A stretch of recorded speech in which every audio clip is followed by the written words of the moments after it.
112 경찰입니다. 말씀하세요. 네, 여기 목골놀이터 전에 집인데요. 저 지금 성폭행 당하고 있거든요. 목골놀이터요? 네, 목골놀이터 전에 집인데 어딘지 모르겠어요. 지동이에요? 네, 지동초등학교 조금 지나서 목골놀이터 가는 길쯤이에요. 선생님, 핸드폰으로 위치 조회 한 번만 해볼게요. 네, 저기요? 지금 성폭행 당하신다고요? 아니면 성폭행 당하고 계신다고요? 네네. 자세한 위치 모르시겠어요? 지동초등학교에서 목골놀이터 가기 전.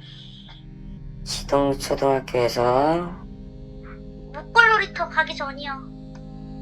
누가? 그러니까 누가 그러는 거예요? 어떤 아저씨요. 아저씨 빨리요, 빨리요. 누가 어떻게 알아요? 모르는 아저씨예요. 문 잠갔어요? 저 지금 문 잠갔어요. 아, 잠갔어요? 내가 잠깐 아저씨 나간 사이에 문을 잠갔어요. 들어갈 때 다시 한 번만 알려줄래요? 잘못했어요. 아저씨 잘못했어요.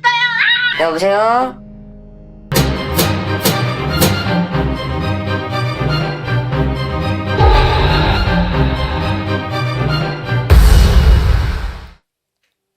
내가 누구냐고?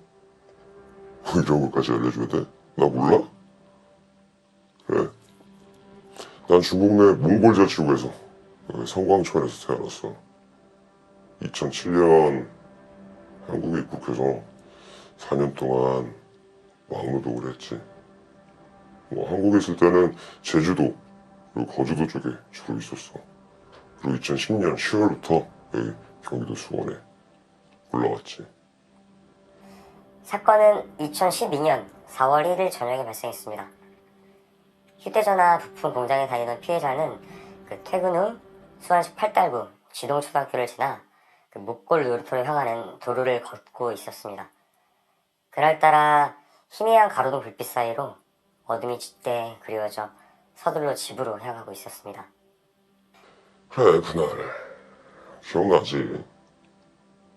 길을 걸어가고 있는데 미친년이 어깨를 부딪히는 거야. 근데 그러고 지가 욕을 하대? 기분 같잖아. 그래서 끌고 왔지. 새빨간 거짓말입니다. 피해자 언니 증언에 따르면 평소 피해자, 그러니까 동생은 욕도 할 줄도 모르고 남한테 이제 피해 끼치는 사람이 아니라고 증언을 하였고요.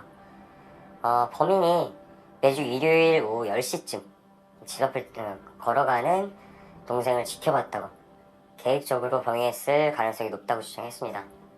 그리고 이후 범행 장면이 찍힌 CCTV 조사 결과 의도된 행동이었습니다. 전봇대에 숨어있다 고의적으로 피해자를 끌고 갔습니다. 앞에 거기 CCTV가 있을 줄은 몰랐어. 다 됐다 생각했는데. 그래서 끌고 가서 어떻게 했냐고? 일단 집으로 데려갔지. 성테이프로 입도 막고 몸도 다 묶어놓고 어떻게 한번 해보려고 그랬는데 내가 2번을 실패했네. 그년이 너무 정하게 심해가지고 못했어. 납치 18분 뒤인 오후 10시 50분 피해자가 경기지방경찰청에 112 센터에 신고를 했습니다. 그래서 내가 잠깐 방심한 틈을 타서 문을 잠가버렸어. 안에서 소리가 들리더라고. 신고 접수 후 4분 후 출동을 했고요. 순찰차 5대와 형사기동대 1개 팀 등 16명이 최초 수색 활동에 나섰습니다. 저는 기자로서 이 사건의 진실을 알고 싶었습니다.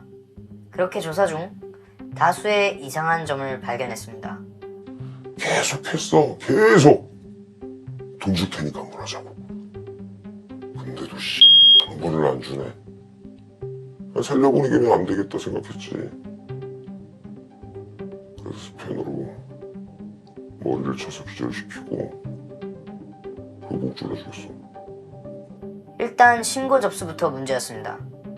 단순한 부부싸움으로 판단했다가 뒤늦게 출동한 점, 에이 끊어버리자 라고 말하고 일방적으로 전화를 끊어버린 점, 그리고 출동 후에도 주민들의 수면이 방해가 된다는 이유로 사이렌을 울리지 않았다는 점, 여러모로 문제가 많았습니다.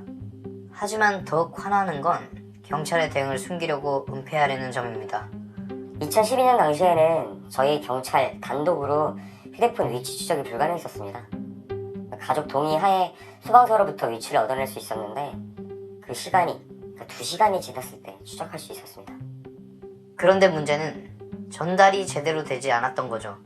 지동초등학교에서 목골 놀이터로 가는 방향에서 끌려갔다 했는데도 현장 출동 경찰에게는 전달이 안 돼서 목골 놀이터 근처 야외만 수색했다는 겁니다. 아침부터 경찰이 많더라고.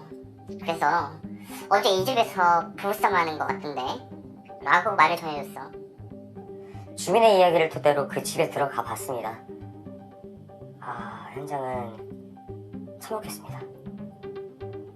피해자를 280조각으로 해체해서 총 17개 비닐봉지에 나눠서 담겨져 있었습니다. 참 잔인한 사건입니다. 장기매매다, 인육캡슐이다, 이런 이야기가 많지만 정확하게 알려진 건 없습니다. 진실은 그만 알고 있을 테니까요. 체포된 다음에 정말일 줄 알았지. 원래 중국은 이렇게 체포되면 나 패거든. 죽기 직전까지. 근데 한국 경찰은 안 때리더라고. 그래서 좀 안심됐지. 이후에 여러 가지 조사를 했습니다. 사이코패스 여부를 진단하는 PCR 검사를 했지만 22점이 나왔고요. 숨겨진 범죄가 많을 가능성이 높다고 판단을 해서 미제 사건 용의자를 봤지만 또 별다르게 밝힌 건 없었습니다. 2012년 6월 15일 1심에서는 인육재공설 등을 인정하여 사형 선고를 했습니다. 하지만 항소하여 무기징역으로 감형되었습니다.